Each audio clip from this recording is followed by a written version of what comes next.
Hey guys, the recent ruling by the Presidential Election Petition Tribunal upholding President Bola Ahmed Tinubu's victory in the 2023 presidential election shocked and saddened Ibrahim Abdullahi, the People's Democratic Party (PDP) Deputy National Publicity Secretary.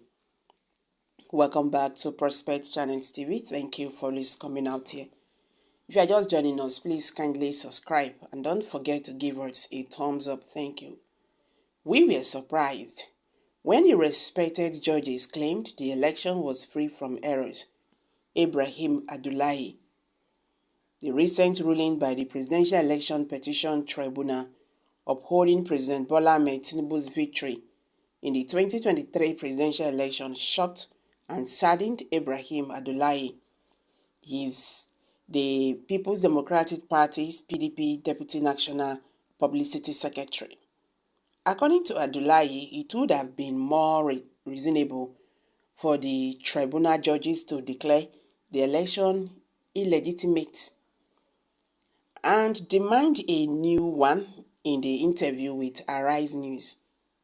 He emphasized that the parties had presented a strong body of evidence to challenge the validity of the election.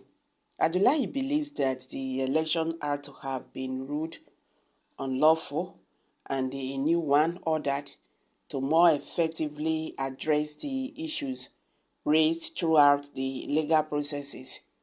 His comment reveals the PDP's anger with the tribunal's decision and their opinion that the poll was marred by several errors that necessitated further examination or a rerun.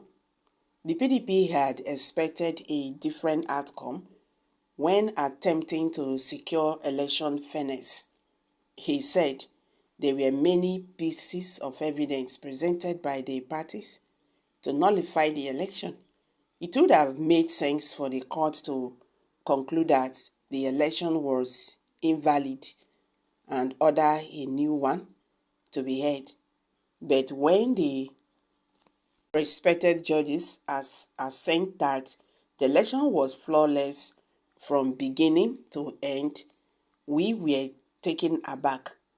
The shock is still too much for us to process, he said.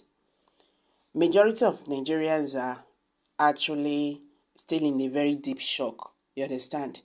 They never expected what happened, in that presidential election petition court.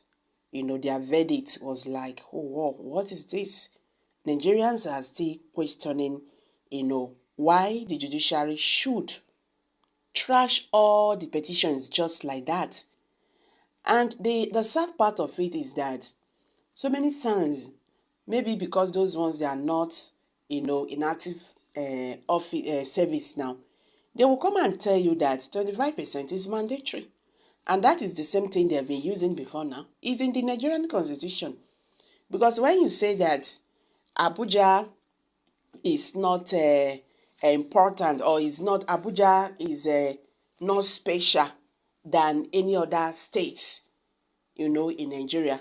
And Nigerians are asking this question. Why is it that Abuja just have one minister? If that be the case, they're supposed to be a governor in Abuja. They're supposed to have senators.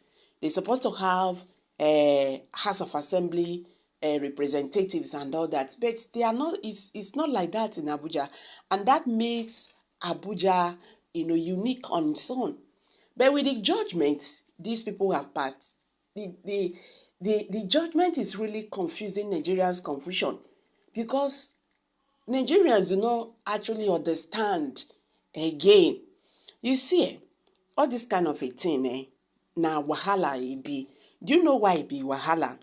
In the first place, the INEC that pronounced President Bola Ahmed Tinubu as the president-elect, even with all the complaints and all that, he never cared. INEC never cared to look into Nigerians' complaints and all that. And they went ahead and pronounced him the winner.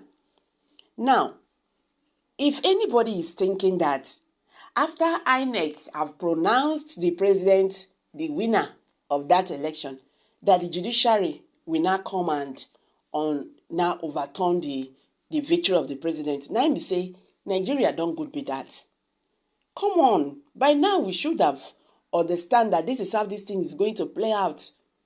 I dey tell una before, say make everybody prepare their mind though. You understand? Not to get too much hope for these people. E never get anywhere when we say they don't dey for the common man, out there. Then they talk say courts na im be the common man last hope. But in Nigeria, I'm not sure say e be like that. People when they intimidate you, they go intimidate you, they go reach court again, they go sit down for your head. Nothing will happen. So you see, all these things happen because the INEC is not independent body, the judiciary is not independent body. It was a shock with all the evidences that was, before the court. The way they were even, reading out the judgment can't be like say then they get problem, or be then get fight with the opposition parties and all that. Wetin person do today, they front, they wait for am. And always they talk this thing. The stone when you throw for front and you dey waka, they come from back. Don't forget, say, last, you go waka meet the stone. And then you are still going to struggle to pass, the stone. We have to be very careful. Life is short. You understand? Life is short. Any office when you dey, just be truthful. Then they talk say, if you lie, you go die. If you still talk the truth, you go die. So why lying and staining yourself? Well, that one is by the way. So guys, I'm dropping it here. Kindly share your thoughts below the comment section. Please, do not forget to subscribe to this channel if you have not. Thank you.